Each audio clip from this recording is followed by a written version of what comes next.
నమస్తే అండి, welcome to VPR channel. ఈరోజు మన ఛానల్లో వచ్చేసి BEd first semester measurement and assessment in teaching, బోధనలో మాపనం మరియు మదింపు, ఇంపార్టెంట్ క్వశ్చన్స్. ఈ వీడియో అనేది అన్ని యూనివర్సిటీ వాళ్ళకి యూజ్ అవుతుంది.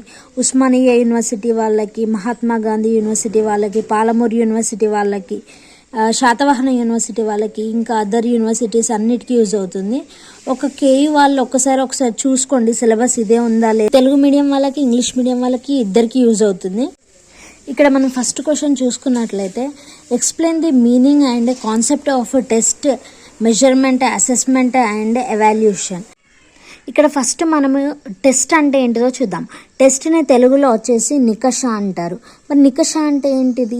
ఏదైనా ఒక టాపిక్ని తీసుకొని దాని గురించి ఓరల్గా టెస్ట్ చేయడం కానీ, లేకపోతే స్లిప్ టెస్ట్ పెట్టడం కానీ, ఇవన్నీ నికష కిందకి వస్తాయి.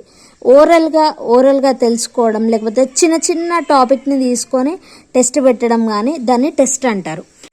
నెక్స్ట్ మెజర్మెంట్ చూద్దాం. మెజర్మెంట్ అంటే ఏంటిదంటే ఏదన్నా ఒక దాన్ని కొలవడం, కొలిసేదాన్ని మెజర్మెంట్ అంటారు. దేన్నన్నా ఫర్ ఎగ్జాంపుల్ నెంబర్స్ని కొలవడం. ఇప్పుడు ఒక పిల్లవాడికి 35 మార్క్స్ వచ్చినాయి. 35 మార్క్స్ వచ్చినాయి అంటే 35 పైన వస్తేనేమో పాస్ అని, 35 లో వస్తేనేమో ఫెయిల్ అని, అట్లా కొలవడాన్ని మెజర్మెంట్ అంటారు. నెక్స్ట్ ఇక్కడ అసెస్మెంట్ చూసుకున్నట్టయితే, అసెస్మెంట్ని తెలుగులో ఏమంటారు? అసెస్మెంట్ని తెలుగులో మదింపు అంటారు. ఇక్కడ చూసుకోండి, మదింపు అంటారు. మరి మదింపు అంటే ఏంటి? ఇక్కడ మనం చూసుకున్నట్లయితే formative assessment yearly 4 times conduct చేస్తారు. Summative assessment yearly 2 times conduct చేస్తారు, హాఫ్ ఇయర్లీ ఎగ్జామ్స్ లాగా. ఇక్కడ సమ్మేటివ్ అసెస్మెంట్లో ఏంటి అంటే అబ్జర్వేషన్ ఉంటుంది, ప్రాజెక్ట్ వర్క్ ఉంటుంది, రిటర్న్ వర్క్ ఉంటుంది, స్లిప్ టెస్ట్ ఉంటుంది. ఇవన్నిటికీ 5 మార్క్స్ వేసి మొత్తం టోటల్ 20 మార్క్స్కి మొత్తం వేస్తారు, టోటల్ మార్క్స్ వేస్తారు అన్నట్టు. సో దీన్నే అసెస్మెంట్ అంటారు. నెక్స్ట్ ఎవాల్యుయేషన్ అంటే ఏంటి అంటే తెలుగులో ఏమంటారు అంటే మూల్యాంకనం అంటారు తెలుగులో.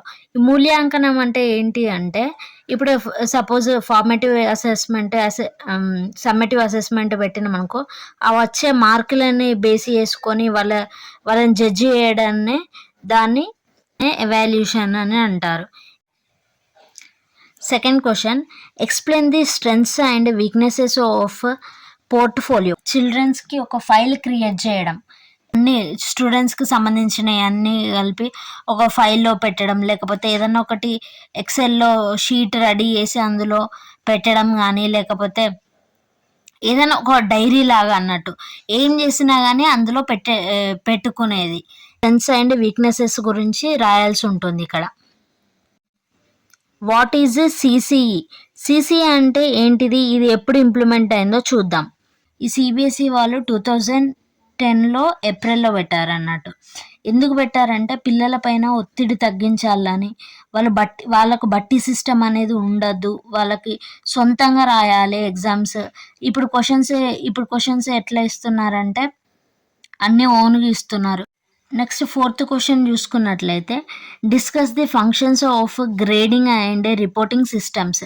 ఈ రిపోర్టింగ్ సిస్టమ్స్ అంటే ఏంటంటే గ్రేడ్స్ ఉంటాయి మనకు, ఏ కానీ, లేకపోతే బి గ్రేడ్ కానీ, లేకపోతే సి గ్రేడ్ కానీ, లేకపోతే డిఈ ఎఫ్ వరకు ఉంటాయి.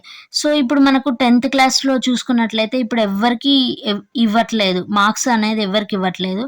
అన్ని గ్రేడ్స్ సిస్టమ్స్ మారినాయి. ఎందుకంటే పిల్లలకి మార్క్స్ వల్ల వాళ్ళకు తక్కువ మార్కులు వస్తే మాకు తక్కువ వచ్చినాయని వాళ్ళు బాధపడడం కానీ, కృంగిపోవడం జరుగుతుందని చెప్పేసి ఇక్కడ వాళ్ళకి గ్రేడ్ సిస్టమ్ అనేది పెట్టిళ్ళు. ఇక్కడ గ్రేడ్ సిస్టమ్స్తోనే ఇప్పుడు నడుస్తుంది. ఇప్పుడు 10th రిజల్ట్స్ కూడా గ్రేడ్ సిస్టమ్తోనే వస్తాయి. నెక్స్ట్ ఇక్కడ రిపోర్టింగ్ సిస్టమ్స్ అంటే ఏంటి అంటే, ఇప్పుడు వాళ్ళ పేరెంట్స్కి పిల్లవాడు ఎట్లా చదువుతుండో అని తెలియాలి వాళ్ళకి. Next question, 5th question, feedback and evaluation or assessment. ఈ ఫీడ్బ్యాక్ ఎవాల్యుయేషన్ అనేది కంపల్సరీ ఉండాలి. ఫీడ్బ్యాక్తోనే నెక్స్ట్ ఏం చేయాలి, నెక్స్ట్ ఏమైనా తప్పులు ఉన్నాయా లేవా అవన్నీ తెలుసుకోవడానికి ఈ ఫీడ్బ్యాక్ అండ్ ఎవాల్యుయేషన్ అనేది పెట్టిళ్ళు. నెక్స్ట్ సిక్స్త్ క్వశ్చన్ చూసుకున్నట్లయితే explain briefly about reliability and validity. ఈ రిలయబిలిటీ అంటే ఏంటిదంటే ఇప్పుడు ఒక క్వశ్చన్ పేపర్ని ఎక్కువ మంది సార్లు కానీ మేడమ్స్ కానీ దిద్దినట్లయితే సేమ్ మార్క్స్ రావడం అందరికీ సేమ్ మార్క్స్ రావడం. ఎగ్జాంపుల్ ఏంటి అంటే ఆబ్జెక్టివ్ పేపర్స్ ఉంటాయి. ఆబ్జెక్టివ్ పేపర్స్లలో మనం టెట్ కానీ డిఎస్సి కానీ రాస్తుంటే అవి ఏబిసిలు ఉంటాయి అన్నట్టు. అంటే మనం బబ్లింగ్ చేయడం అట్లా ఆబ్జెక్టివ్ పేపర్స్లలో మనం ఏదైతే ఎంతమంది దిద్దినా కానీ ఒకటే వస్తుంది. వ్యాలిడిటీ అంటే ఏంటిదంటే 2-3 సార్లు దిద్దినా కానీ అది పేపర్ అనేది డిఫరెంట్గా వస్తుంది, సేమ్ రాదు. దాన్నే వ్యాలిడిటీ అంటారు. లైక్ చేయండి, షేర్ చేయండి, సబ్స్క్రైబ్ చేయండి. నెక్స్ట్ క్వశ్చన్ వచ్చేసి what is the purpose of class room tests and assignment. ఈ అసైన్మెంట్ కాదు, ఇక్కడ assessment. Class room tests and assessment. ఈ క్లాస్ రూమ్ టెస్ట్స్ను అసెస్మెంట్స్ ఎలా యూజ్ అవుతాయి అంటే ఇవి మేజర్ రోల్ని ప్లే చేస్తాయి అన్నట్టు ఎవాల్యూషన్లో. 8th క్వశ్చన్ చూసుకున్నట్లయితే ఇందులో మెజర్మెంట్ తీసుకున్నప్పుడు అయ్యే ఎర్రర్స్నే మనం మెజర్మెంట్ ఎర్రర్స్ అంటాం. ఈ ర్యాండమ్ ఎర్రర్ అని ఉంటుంది, సిస్టమాటిక్ ఎర్రర్ అని ఉంటాయి. అందులో కొన్ని ఎర్రర్స్ అనేటివి ఉంటాయి.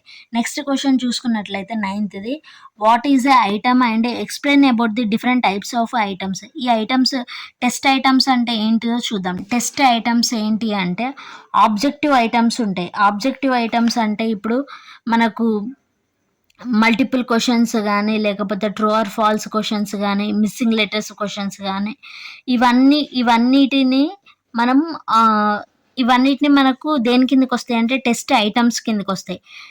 ఇవన్నీ రాయాల్సి ఉంటుంది ఇందులో. ఈ క్వశ్చన్స్ అన్నీ అటెంప్ట్ చేయండి. ఇంకొకటి 10th స్కేల్స్ గురించి ఉంటుంది, మెజర్మెంట్ ఆఫ్ స్కేల్స్ గురించి ఉంటుంది. ఆ స్కేల్స్ గురించి మెజర్మెంట్ ఆఫ్ స్కేల్స్ గురించి నేర్చుకోండి, రాయండి. ఈ 10 క్వశ్చన్స్ మీరు పర్ఫెక్ట్గా నేర్చుకున్నట్లయితే ఎగ్జామ్ బాగా రాస్తారు. మీకు ఈ వీడియో నచ్చినట్లయితే లైక్ చేయండి, షేర్ చేయండి, సబ్స్క్రైబ్ చేయండి. Thank you for watching.